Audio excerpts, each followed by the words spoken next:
আসসালামু আলাইকুম, welcome to আফসানাস tiny world. আশা করছি সবাই ভালো আছেন, সুস্থ আছেন। আজকে আরিয়াপ ওর বাবার সাথে স্যালনে হেয়ার কাট করতে এসেছে।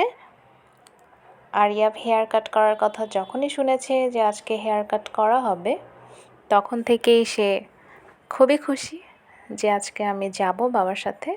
ও এমনিতেই ওর বাবার সাথে বাইরে যেতে খুবই পছন্দ করে, আর হেয়ার কাট তো আরও পছন্দ করে।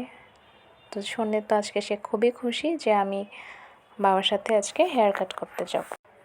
বেবিরা সাধারণত হেয়ার কাট করতে চায় না, কান্নাকাটি করে, ভয় পায়। বাট আরিয়া এদিক থেকে একটু ডিফারেন্ট। ও হেয়ার কাটের নাম শুনলে খুবই লাফালাফি, এক্সাইটেড যে হ্যাঁ আমি এখন যাব, আমার স্টাইল করে হেয়ার কাট করা হবে। তো সেরকম আজকে তার সেই খুশির দিন। তো খুব চুপচাপ হয়ে বসে লক্ষ্মী ছেলের মতো হেয়ার কাট করছে। ওর বাবা বলল যে ওর একটা ভিডিও ক্লিপ নিয়েছি, দেখে খুব ভালো লাগছিল যে একদম সিনসিয়ার হেয়ার কাটিংয়ের ব্যাপারে। মনে হচ্ছিল একটা বড় ছেলে বসে আছে। দেখতে দেখতেই আরিয়া কেমন বড় হয়ে যাচ্ছে চোখের সামনেই, মাশাল্লাহ। বেবিদের এক একটা এজের যে অ্যাক্টিভিটিসগুলো, এগুলো খুবই এনজয়েবল। আমরা এটাকে যদি পজিটিভলি নিয়ে এনজয় করতে শিখি, তাহলে একটা হ্যাপি মাদারহুড হতে পারে আমাদের জন্য। কিন্তু আমরা প্রায়ই মারা অধৈর্য হয়ে যায়, বোরিং লাগে যে এত কান্নাকাটি করছে, ডিস্টার্ব করছে, কবে বড় হবে। কিন্তু ফাইনালি যখন সে আস্তে আস্তে বড় হতে থাকে, ওই বিষয়গুলো আর থাকে না, তখন মিস করি যে ছোটোবেলাতে ও এটা করতো, ওটা করতো, এটা খুব মিস করি। তো সেটা আজকে আমার মধ্যে ওইটাই হচ্ছে যে আগে কেমনটা ছিল আর এখন কেমন হচ্ছে। তো প্রতিটা স্টেপ ওদের ডিফারেন্ট, যেটা এটাই আসলে এনজয়েবল, এটাই মাদারহুড।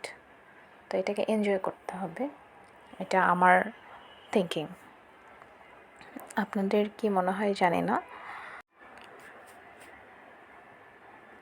একটা জিনিস আমি খুব ভালোভাবে রিয়েলাইজ করতে পারি, সেটা হচ্ছে যে মাদারহুড চেঞ্জেস এভরিথিং। একটা কোট শুনেছিলাম অনেক দিন আগে, এরকম ছিল যে a mother's love is more beautiful than any fresh flower. বিষয়টা একদমই তাই।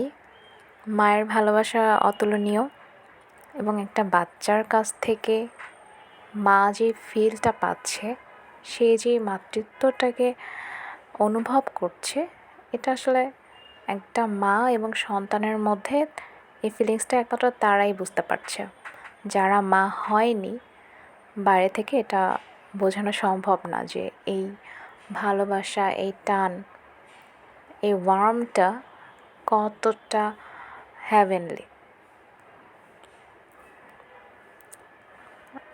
যাই হোক, হয়তো বেশি ইমোশনালি কথা বলে ফেলছি। তো ওর হেয়ার কাট মনে হচ্ছে প্রায় শেষের দিকে। এটা হচ্ছে ওর ফাইনাল লুক। বাসায় আসার পর শাওয়ার নিল, তারপরে ওর একটা ক্লিপ নিলাম যে ফাইনাল লুকটা না দেখালে তো আসলে ভিডিওটা ইনকমপ্লিট থেকে যায়। ওর হেয়ার আসলে অনেক গ্রোথ হয়ে গিয়েছিল, এখন ও একটু রিল্যাক্স ফিল করবে।